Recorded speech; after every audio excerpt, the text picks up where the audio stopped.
I remember how the sun spilled across the garden that afternoon, like it had been painted just for me. Everything felt so right. The flowers, the music, the buzz of voices I loved filling the air.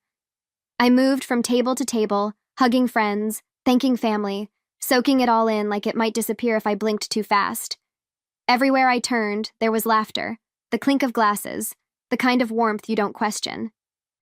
My parents kept stealing proud little glances at me, and Liam was perfect, or at least, that's what I believed.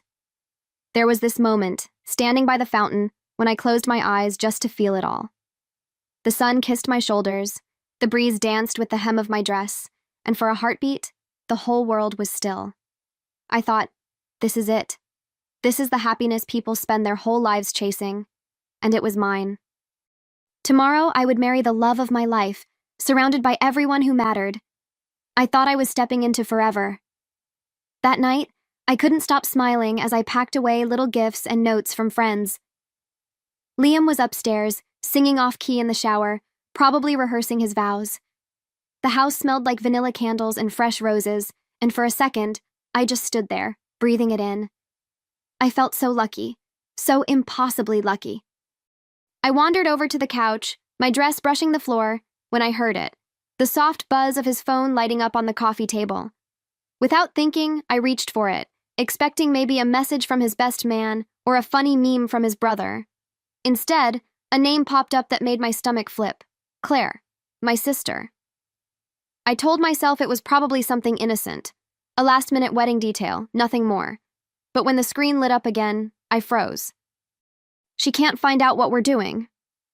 The words burned into my mind, and just like that, the perfect day cracked wide open. My heart pounded so loud, I was sure he could hear it upstairs. I stared at the message, willing it to make sense, to be anything but what it seemed. Claire and Liam? No. No, that wasn't possible. They laughed together, sure, but so did everyone. They joked. They hugged. That's what families did, right? I shook my head, trying to snap myself out of it, but something inside me had already started to splinter. I told myself not to overreact. Not without proof. Maybe it was a misunderstanding. Maybe I was being crazy, tired from all the planning and stress. But curiosity gnawed at me like an itch I couldn't ignore. I tapped the message open. My hands shook so badly, I almost dropped the phone. And right there, like a punch to the gut, was the whole rotten truth. Flirty messages, inside jokes, secret meetings, whispered promises. It wasn't just a fling. It wasn't just one mistake. They had been sneaking around for months, right under my nose, right in the middle of my dream. All those late nights Liam claimed to be working late. All those mysterious errands Claire ran when she was supposed to be helping with the wedding. Pieces started snapping together in my mind, faster than I could stop them. I wanted to scream. I wanted to cry. But more than anything, I wanted to disappear. Instead, I sat there, the wedding dress hanging in the corner of the room, staring at me like some cruel joke. It was beautiful, ivory lace and tiny stitched pearls, everything I had ever wanted. But now, it felt hollow. It felt like a costume, a mask for someone else's fantasy, not mine. I hugged my knees to my chest, the weight of the betrayal settling like a stone in my gut. Tomorrow was supposed to be the best day of my life. But now I wasn't even sure who I was marrying.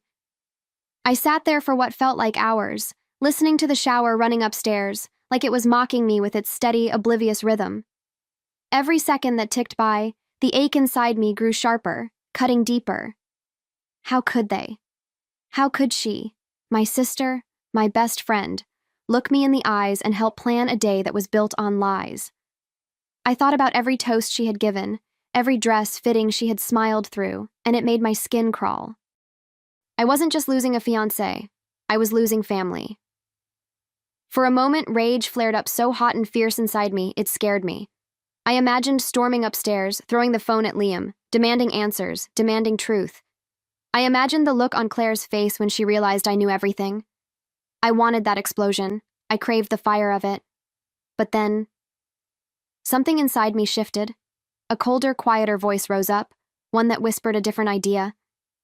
Maybe they didn't deserve a messy scene. Maybe they deserved something better.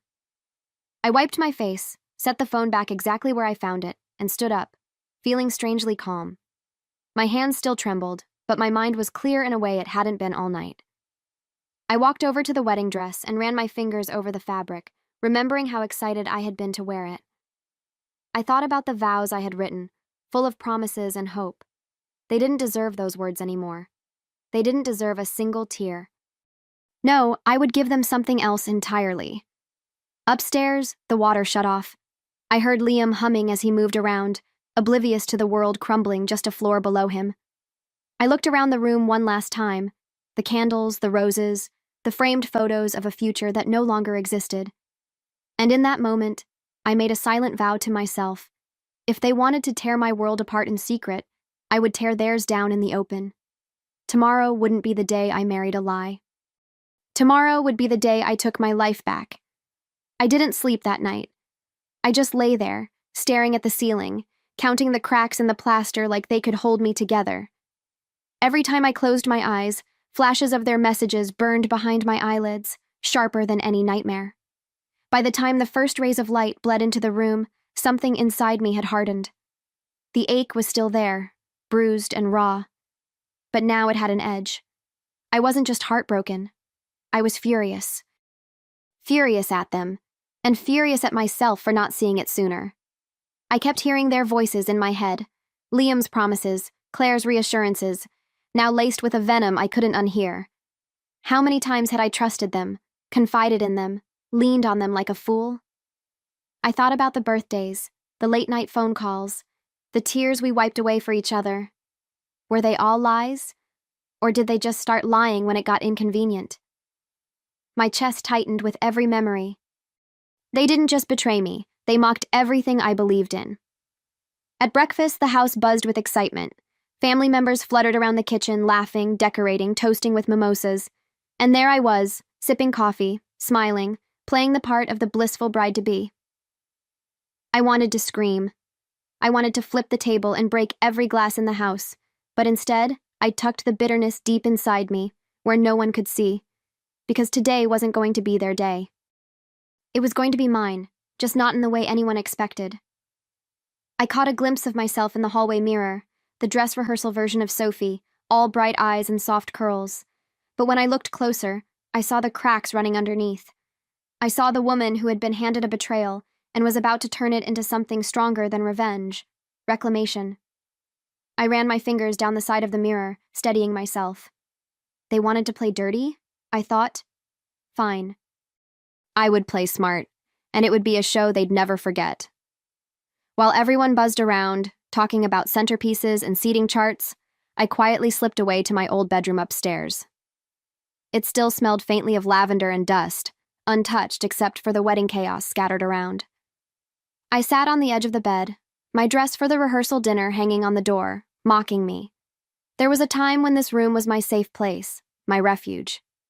Now it felt like enemy territory.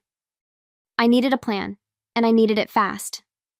My heart hammered in my chest, but my mind was already moving faster. I knew I had two choices. I could explode right now, tear the day apart with anger and heartbreak. Or I could wait. I could be patient. Make it bigger. Make it unforgettable. And deep down, I knew which version of me deserved to win. Not the broken, sobbing girl they expected, but the woman who could turn betrayal into a masterpiece.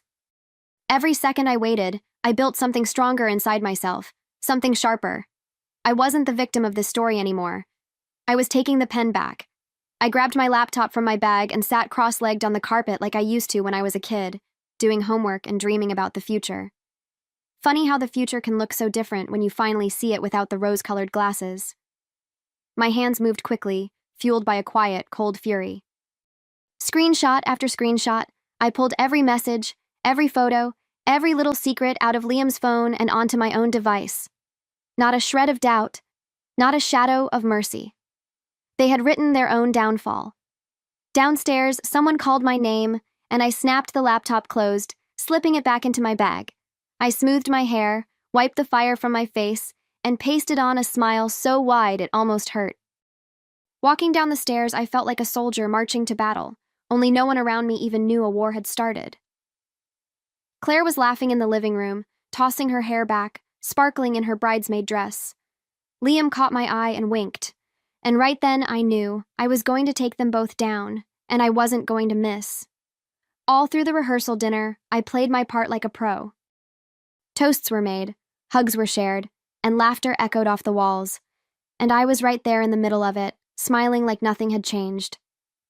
Every time Claire leaned in to whisper something in my ear, every time Liam brushed his hand against mine, I felt this white-hot flame inside me.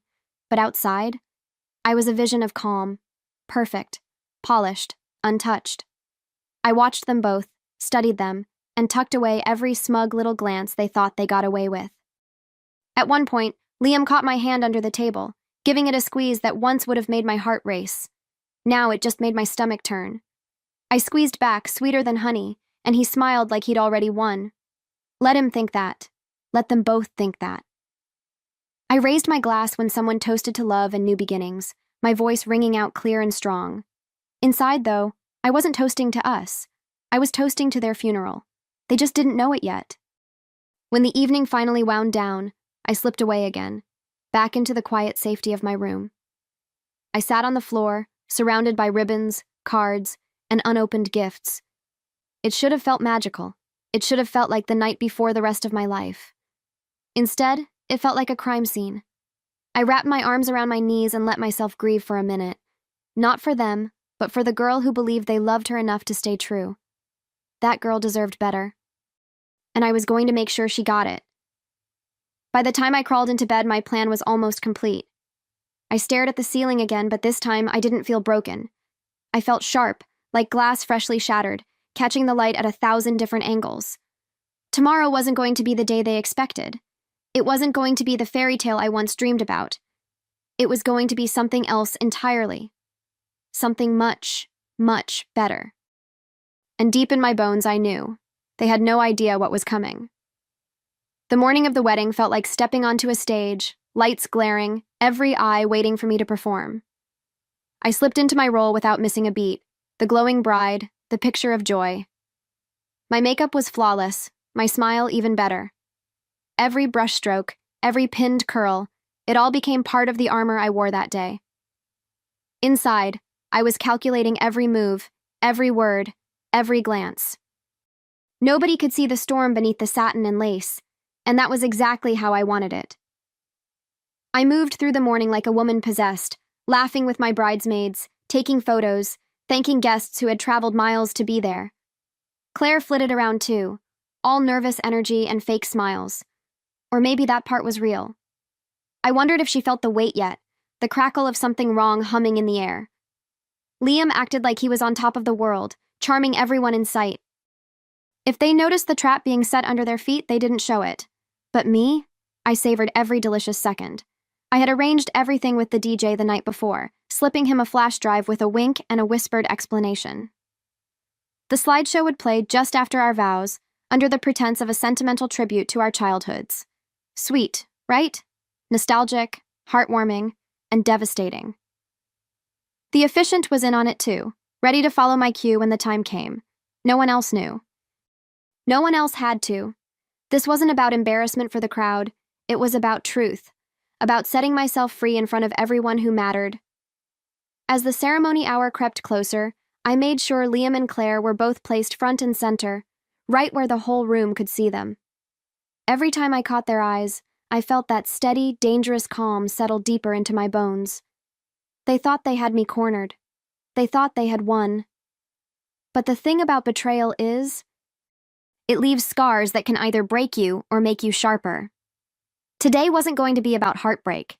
It was going to be about taking my life back, piece by piece. When I slipped into my dress, I caught my reflection in the mirror and barely recognized the woman staring back. She looked breathtaking, strong, radiant. But there was something fierce in her eyes now, something unbreakable.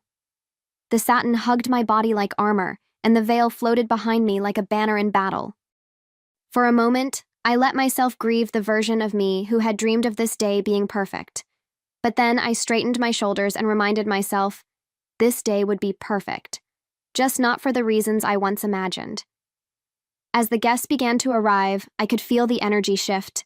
That buzzing mix of excitement, nerves, and pure anticipation. I greeted every guest with hugs, laughter, even a few happy tears. No one suspected a thing. Claire kept stealing glances at me, like she was checking for cracks, signs that her little secret was still safely hidden. Liam, ever the charmer, worked the room like he was born for it. And me? I floated through it all like a ghost, smiling, shining, and quietly sharpening the knife they had handed me. We took photos in the garden, posed with flowers, posed with friends, posed with family. My cheeks hurt from smiling, but it was a small price to pay. I stood between Liam and Claire in one shot, their arms casually draped around me. If only they knew. If only they could see the countdown clock ticking behind my eyes. With every flash of the camera, I stitched another memory into place, one they would replay over and over again once the truth ripped through this fantasy. By the time the ceremony was about to begin, the air was thick with sweetness. All whispered well wishes and hopeful sighs. Guests took their seats, murmuring about how beautiful everything was, how lucky I was. I wanted to laugh, loud and bitter, but instead, I clutched my bouquet a little tighter. As the music swelled and I stepped onto the aisle, I didn't feel like a blushing bride. I felt like a woman marching toward a reckoning. Every step forward was a step closer to reclaiming my life on my terms. Standing at the altar, with all those eyes on me, was the strangest feeling. Like standing at the edge of a cliff and knowing you're about to jump. Liam looked at me with that same easy smile he always wore, the one that once made my knees weak. Claire sat near the front, dabbing at her eyes like she was overwhelmed with emotion. It would have been touching if it hadn't been so grotesque. I let them have their moment. I let them believe, right until the very last second, that everything was still under their control. The officiant's voice echoed in my ears, the words blending into a soft hum as I focused on my breathing. I wasn't scared, not anymore. I was ready. When it came time for the vows, I took a small, deliberate step forward, my signal to the DJ. I could almost hear the shift in the room, like a collective breath being held. Liam reached for my hands, and for a split second, I saw a flicker of uncertainty in his eyes. Maybe some small part of him sensed it, the ground about to vanish beneath his feet. The lights dimmed slightly, and the screen behind us flickered to life. I turned to face our guests, my voice steady, my heart pounding with a strange, fierce joy. "Before I make the biggest promise of my life," I said, my voice cutting through the air like glass, "I think you should all see who I'm really promising to." I watched Liam's face pale, Claire stiffen in her seat. The first image flashed onto the screen, a text message, one of many. Gasps rippled through the crowd like waves crashing on rocks. I didn't flinch. I didn't cry. I stood tall as message after message scrolled across the screen, painting the story they had tried so hard to hide. Photos, dates, times, words that could never be unsaid. The truth, laid bare for everyone to see. Liam stuttered something behind me. Claire half rose from her seat, her face a mask of horror. But no one moved. No one stopped it. I slipped the veil from my head, letting it fall to the ground at my feet, and walked down the aisle toward the exit. Toward something, someone, I had almost forgotten. Myself. The room was frozen in shock, a living portrait of disbelief and betrayal. I could feel every stare, every whispered gasp, but I didn't let it touch me. My heels clicked softly against the wooden floor as I made my way down the aisle, head high, heart thundering. Behind me, the slideshow played on, a symphony of lies unraveling with each new slide. I didn't look back. I didn't need to. I knew exactly what they were seeing. The truth, stripped bare under the brightest lights they could never run from. Halfway down the aisle, I caught sight of my mother's face, her hands covering her mouth, tears pooling in her eyes. My chest tightened, not from regret, but from the deep, heavy sadness of what could have been. I had wanted her to see me radiant, joyful, beginning a new chapter. Instead, she was seeing the wreckage they had caused. But even through the shock, I caught a flicker of something in her eyes. Pride. She knew, somehow, that this wasn't a collapse. It was a liberation. Liam stumbled down the steps of the altar, stammering my name like it was a lifeline. "Sophie, wait, please, I can explain." His voice cracked in the heavy silence, desperate and pitiful. I slowed, just long enough to meet his eyes. For a second, everything else disappeared. The guests, the decorations, the broken promises, and all that remained was the hollow man standing before me. I smiled then, not with kindness, but with clarity. I didn't need explanations. I didn't need anything from him anymore. Claire was another story. She bolted up from her seat, wild-eyed, as if she could somehow stop the unraveling. "It wasn't like that," she cried out, voice breaking. But no one moved to comfort her. No one rushed to her side. The silence that answered her was louder than any accusation. I turned away from them both, the doors of the chapel swinging open to a brilliant wash of sunlight outside. I didn't rush. I didn't run. I walked, slow, steady, unshakable, into the beginning of something new. Outside, the air hit me like a second wind, cool, sharp, honest. For the first time in days, I could actually breathe. No more pretending, no more swallowing my truth to protect someone else's comfort. Behind me, the sounds of chaos were starting. Murmurs, footsteps, the clatter of people standing and not knowing what to say. Let them piece it together. Let them talk. I had nothing left to explain. I walked to the edge of the garden, where the petals from the flower girls were still scattered across the grass. Just yesterday, I had imagined walking this same path hand in hand with Liam, hearts full and futures bright. Now, I stood there alone, and somehow, it felt right. Not easy, not painless, but right. Because sometimes standing alone means finally standing up for yourself. I had given him everything, and now I was done giving. A few guests trickled outside, unsure whether to follow or stay behind. Some looked at me with wide eyes, others with quiet admiration. A few came close, placing gentle hands on my arm, offering words I couldn't quite hear. But I nodded. I accepted their kindness. And then I let it go. Because this wasn't about them. This was about reclaiming my voice in a story they thought they had written for me. As I turned back toward the chapel, I caught one last glimpse of the altar. The flowers were still perfect, the chairs still lined in rows. But it wasn't sacred anymore, not for me. I had already made my vow today, and it wasn't to Liam or to some false promise of love.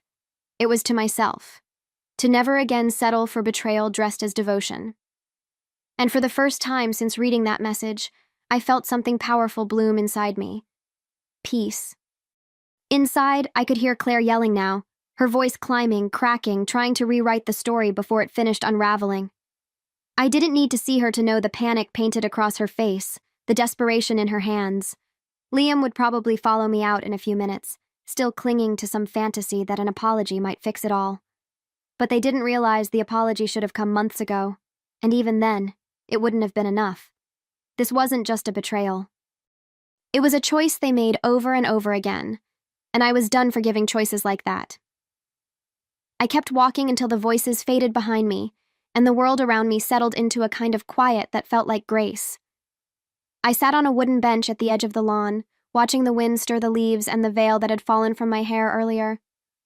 Funny how something once sacred now looked like nothing more than a piece of cloth. I pulled off my shoes and let my feet touch the earth, grounding myself in the reality of now. I wasn't broken. I wasn't bitter. I was wide awake. And that mattered more than any wedding vow ever could.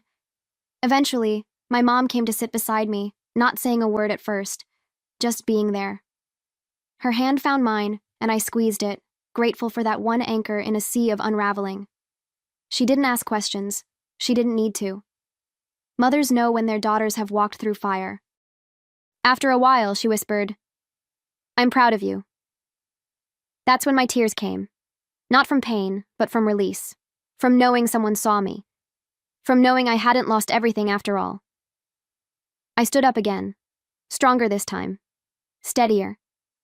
My dress was wrinkled, my makeup slightly smudged, but I had never felt more beautiful. Not because of how I looked, but because of what I'd reclaimed.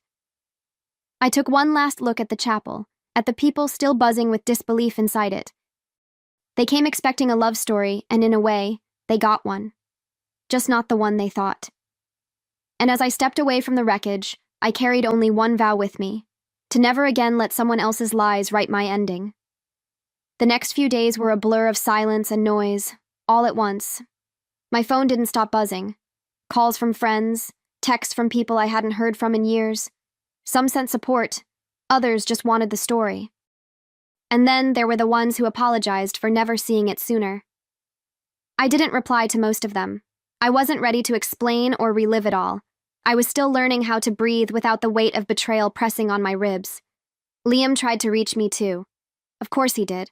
Voicemails, long texts, even a message from his mother asking me to hear him out.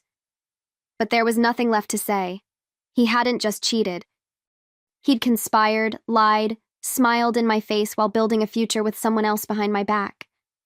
That kind of damage doesn't get undone with flowers and tears. The worst part? He probably thought I still owed him a chance to make things right. But some bridges burn down so completely, there's not even ash left to walk on. Claire? She disappeared, vanished into whatever hole she crawled out of, too ashamed or too arrogant to face me. I heard from my cousin that she tried to explain it away, said it just happened, that they didn't mean to fall for each other. Cowards always hide behind accidents. What they really meant was, they liked the thrill of being secret, of having something forbidden. But secrets rot, and when you pull back the curtain, they never survive the sunlight. I didn't need revenge. I had already delivered it. Public, poetic, and permanent. But what I did still need, more than I realized, was closure. So one morning I sat down with a pen and wrote the final words I'd ever send to them. No drama, no insults, just clarity. Thank you for setting me free before I wasted my life. Hope you enjoy each other. You're the only ones who can stand yourselves now. I mailed one copy to each of them. No return address, no signature. Just the truth, folded neatly like a goodbye. After I sent those letters, something shifted. It was quiet at first, like the weight on my chest had finally eased just enough for me to stand taller.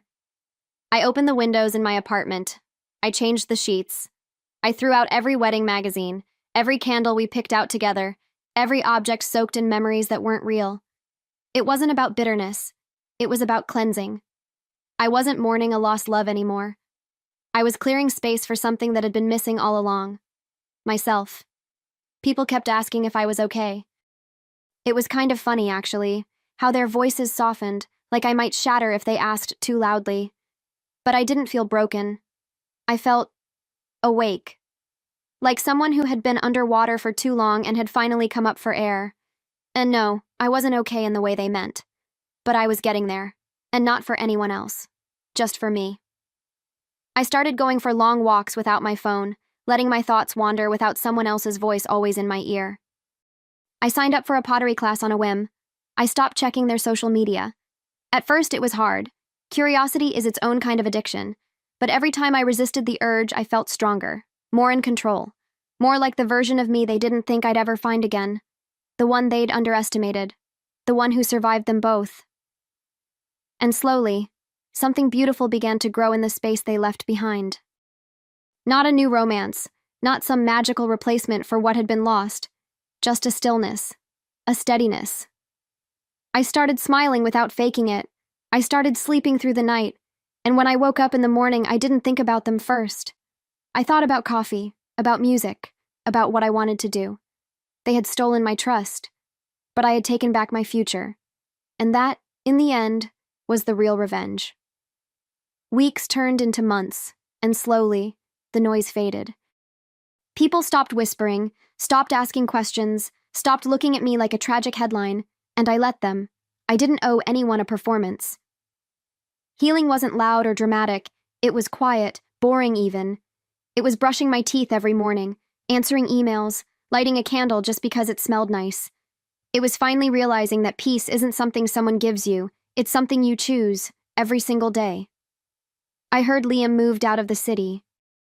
Some say he's still trying to explain what happened, still spinning stories about betrayal and confusion. Claire, I think, went back to live with our aunt for a while. Neither of them ever replied to my letter, not that I expected them to. There's nothing left to say when the truth is printed in bold across a screen in front of 100 people. Whatever future they thought they were building together started in ashes. And they can keep them. People think revenge is loud, a slap, a scream, a broken glass. But mine was quiet, it was composed, and it was unforgettable. Because I didn't just ruin a moment. I rewrote the narrative.